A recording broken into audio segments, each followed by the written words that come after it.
Okay, so this is a question जो कि आपसे पूछा गया था CSIR नेट 2016 दिसंबर का क्वेश्चन है। और अगेन इस क्वेश्चन को करने के लिए भी बहुत सारी चीजें हमें पता होना जरूरी है। तो लास्ट लेसन में ही मैंने आपको बताया था कि आर का मीनिंग क्या है, ओके, के का मीनिंग क्या है। आर को हम इंट्रिंसिक रेट ऑफ इंक्रीज कह रहे थे, एज वेल एज के को हम कैरिंग कैपेसिटी कह रहे थे। ओके, चलिए फिर क्वेश्चन देख लेते हैं कि क्या बोला गया है क्वेश्चन में। For a species having a logistic growth, okay, एक स्पीसीज जो कि लॉजिस्टिक ग्रोथ कर्व को शो कर रहा है, इफ के इज इक्वल्स टू दी 20,000, के का वैल्यू यहाँ कितना दिया है, दैट इज योर 20,000 दिया है के का वैल्यू, और आर दिया है यहाँ पे आपको कितना, दैट इज योर 0.15 दे रखा है, और आपको मैक्सिमम सस्टेनेबल यील्ड निकालना है। Okay, so maximum sustainable yield निकालना है। तो देखिए, मैक्सिमम सस्टेनेबल यील्ड निकालने के लिए जो रेट होता है, okay, that is your intrinsic rate of increase जो होता है इनटू जितना पॉपुलेशन का साइज होता है। अगर हम इसे करते हैं, दैट इज अगर ये फॉर्मूला निकालते हैं, तो हमारे पास जो वैल्यू चली आती है वो आती है आपकी मैक्सिमम सस्टेनेबल यील्ड का।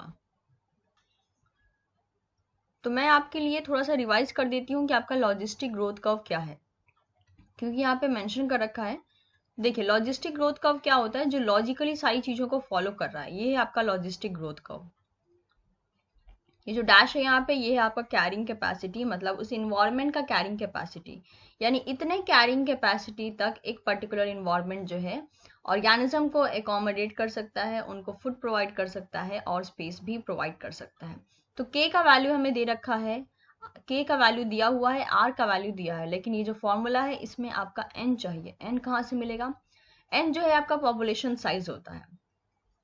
तो इस क्वेश्चन के लिए हम क्या एज्यूम करते हैं कि जो आपका मैक्सिमम ग्रोथ होता है, ओके, लॉजिस्टिक ग्रोथ कर्व ये बताता है कि अगर कोई भी ऑर्गेनिज्म अगर किसी रिसोर्स को यूज कर रहा है, तो आफ्टर सम टाइम जो रिसोर्स है वो उस एरिया से खत्म हो जाएगा, और एज वेल एज जो पॉपुलेशन है वो एक सैचुरेशन ले लेगी। ओके, लेकिन अगर आप बात करें, अगर जैसे कि अगर हम ये देखें, तो हमें ये मालूम होगा कि जो पॉपुलेशन है, पॉपुलेशन जो साइज है, दैट मीन्स पॉपुलेशन अपना मैक्सिमम ग्रोथ जो है वो एक इन्वायरमेंट का कैरिंग कैपेसिटी जितना हाफ होता है उस पॉइंट पे करता है।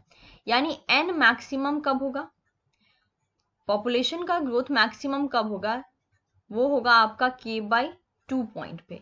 यानी k यहाँ है, यानी यहाँ पे कहीं पे आपका जो k है वो मैक्सिमम, सॉरी n जो है वो मैक्सिमम होगा, जहाँ पे आपको k/2 का पोर्शन मिलेगा। यानी जब कैरिंग कैपेसिटी, मान लीजिए कैरिंग कैपेसिटी, एक इन्वायरमेंट की कैरिंग कैपेसिटी है दैट इज योर 200, ओके, और इंडिविजुअल जिन्होंने ऑक्यूपाई किया है अभी तक वहां पे वो है आपके 100, तो और कितने ऑर्गेनिज्म वहां पे आ सकते हैं, और कितने ऑर्गेनिज्म वहां पे आ सकते हैं, दैट इज योर, और 100 वहां पे ऑर्गेनिज्म आ सकते हैं। तो जब आपका पॉपुलेशन साइज कैरिंग कैपेसिटी के पूरा हाफ होता है, तब ये देखा जाता है कि पॉपुलेशन का जो ग्रोथ है, ओके, पॉपुलेशन का जो ग्रोथ है, मैक्सिमम ग्रोथ जो है वो k/2 पे मिलता है, क्योंकि आधा आधा एरिया ऑक्यूपाई किया जा चुका है और आधा एरिया खाली है। यानी स्टिल जो है क्या मिल रहा है, बहुत ज्यादा अपॉर्चुनिटी मिल रही है पॉपुलेशन को बढ़ाने का। और ये आधा इसलिए लिया गया है बिकॉज ऑब्वियसली दो ऑर्गेनिज्म अगर रिप्रोड्यूस करेंगे और जितने नंबर ऑफ ऑस्प्रिंग प्रोड्यूस करेंगे, एज कम्पेयर टू दैट अगर 50 ऑर्गेनिज्म अगर रिप्रोड्यूस करेंगे तो उनका जो ऑस्प्रिंग होगा वो काफी ज्यादा होगा as compared to the initial organism.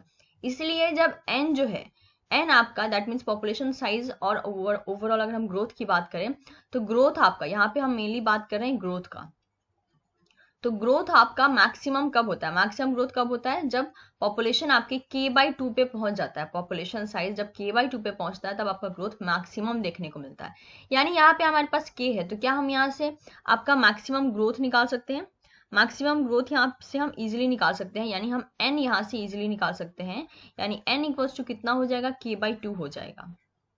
कभी भी क्वेश्चन अगर दिया हुआ है regarding your logistic growth curve और आपको सिर्फ k का वैल्यू दे रखा है, n का वैल्यू नहीं दे रखा है, और वो अगर लॉजिस्टिक ग्रोथ कर्व है, तो आप इजीली इस फॉर्मूले से n का वैल्यू निकाल सकते हो, जो कि कितना हो जाएगा, ये था आपका 20,000 था, और ये डिवाइडेड बाई होगा 2 से, जो कि आपका वैल्यू जो है लगभग आ जाएगा 10,000 आ जाएगा।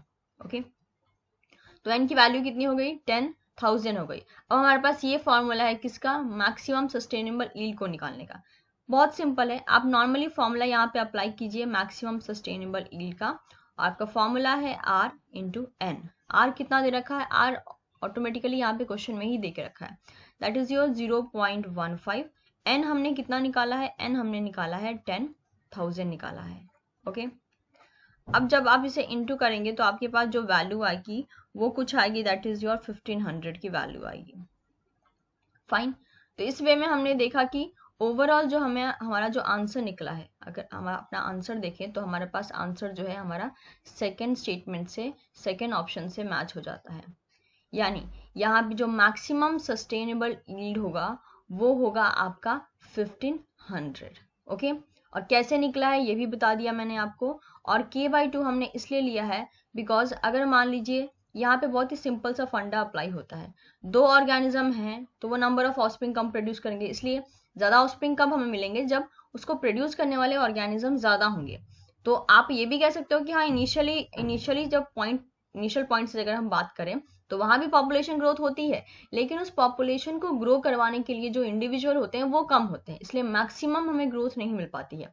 लेकिन जब पॉपुलेशन k/2 पे पहुंच चुकी है, यानी इस पॉपुलेशन का मान लेते हैं कैरिंग कैपेसिटी अगर 200 था, सॉरी इस इन्वायरमेंट का कैरिंग कैपेसिटी अगर 200 था, 100 ऑक्यूपाई कर चुके हैं, and that is very obvious कि अगर वो 100 ऑर्गेनिज्म आगे रिप्रोड्यूस करेंगे तो नंबर ऑफ ऑर्गेनिज्म और ज्यादा हमें मिलेंगे। लेकिन आफ्टर दैट यानी k/2 से जैसे ही ऊपर की तरफ बढ़ता है, जहां k पे अगर पूरा पॉपुलेशन साइज चला है तो वहां से क्या होता है, वहां से सैचुरेशन स्टार्ट हो जाता है। बिकॉज अब इस पॉइंट पे आपका दैट इज योर रिसोर्सेस कम हो चुका है, स्पेस कम हो चुका है, कंपटीशन बढ़ चुका है, प्रेडेशन बढ़ चुका है।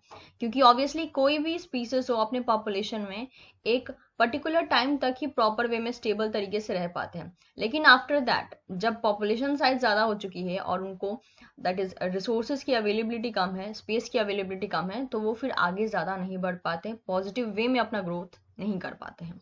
ओके, तो इस वे में हमने देखा कि नॉर्मल दो ही फॉर्मूले लगे थे आपके सामने, दैट इज दिस वन।